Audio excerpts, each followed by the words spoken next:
ഇപ്പോൾ ഈ ഒരു വിഷയത്തോട് പ്രതികരിക്കുവാൻ വേണ്ടി CPM നേതാവ് കെ അനിൽകുമാർ നമ്മളോടൊപ്പം ചേരുകയാണ്. അനിൽകുമാർ, നോക്കൂ, ഈ 14 ദിവസത്തെ ഒളിവ് ജീവിതത്തിന് ശേഷം ഈ വോട്ടെടുപ്പ് ദിവസം രാഹുൽ ഈ ഒരു മുൻകൂർ ജാമ്യം ലഭിച്ചതിന്റെ ഒറ്റ അടിസ്ഥാനത്തിൽ പുറത്തു വന്നിരിക്കുകയാണ്.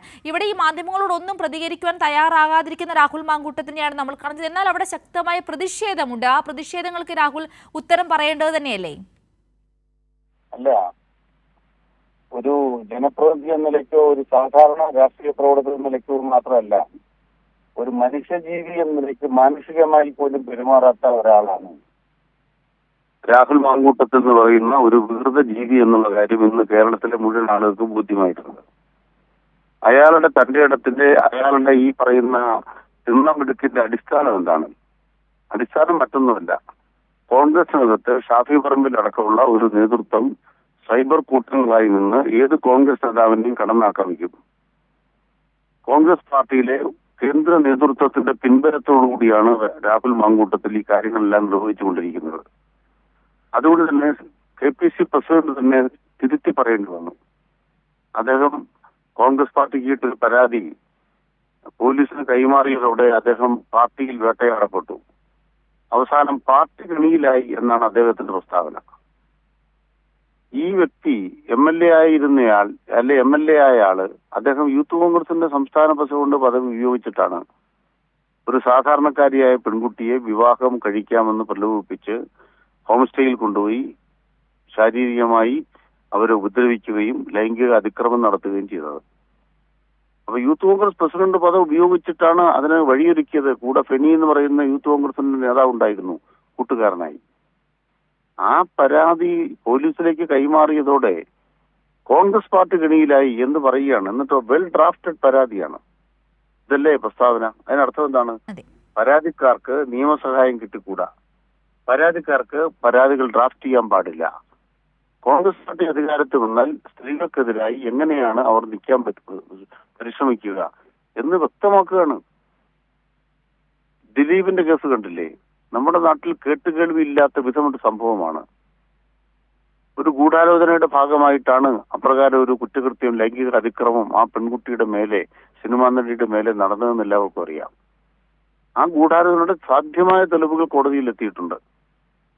ഇനി അപ്പീൽ കോടതി അത് കൈകാര്യം ചെയ്യുന്നതിന് പകരം നീതി കിട്ടിക്കഴിഞ്ഞു. ഇനി അപ്പീൽ കോടതിയിലൊക്കെ എന്തിനാ പോകുന്നത്? അപ്പൊ അപ്പീൽ കോടതിയിൽ പോകുന്നതിനെ തടസ്സപ്പെടുത്തുകയാണ് കോൺഗ്രസ്.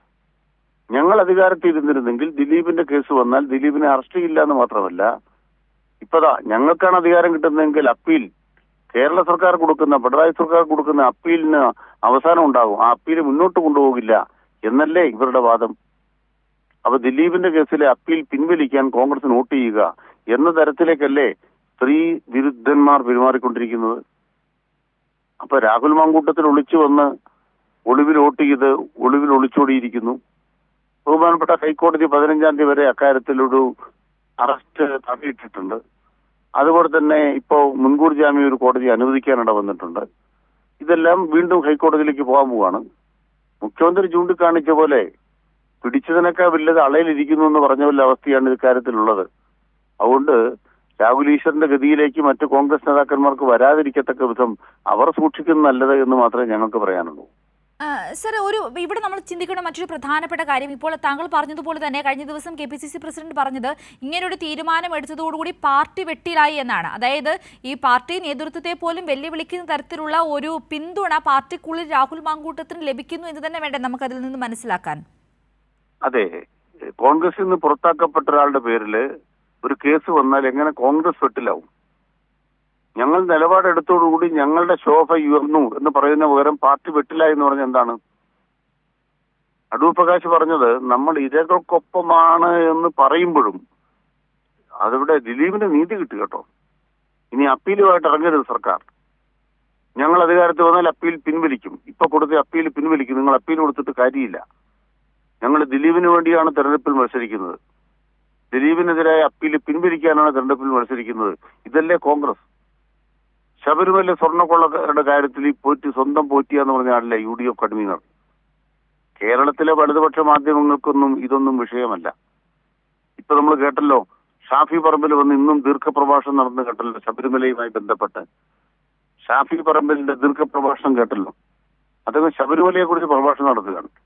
ഈ പോറ്റി ഞങ്ങളുടെ പോറ്റിയാണ്, സ്വന്തം പോറ്റിയാണ് എന്ന് പറഞ്ഞ അടൂർ പ്രകാശന് അദ്ദേഹത്തിന്റെ സഹപ്രവർത്തകനായ MP അല്ലേ, നമ്മൾ കേട്ടോണ്ടിരിക്കുകയല്ലേ.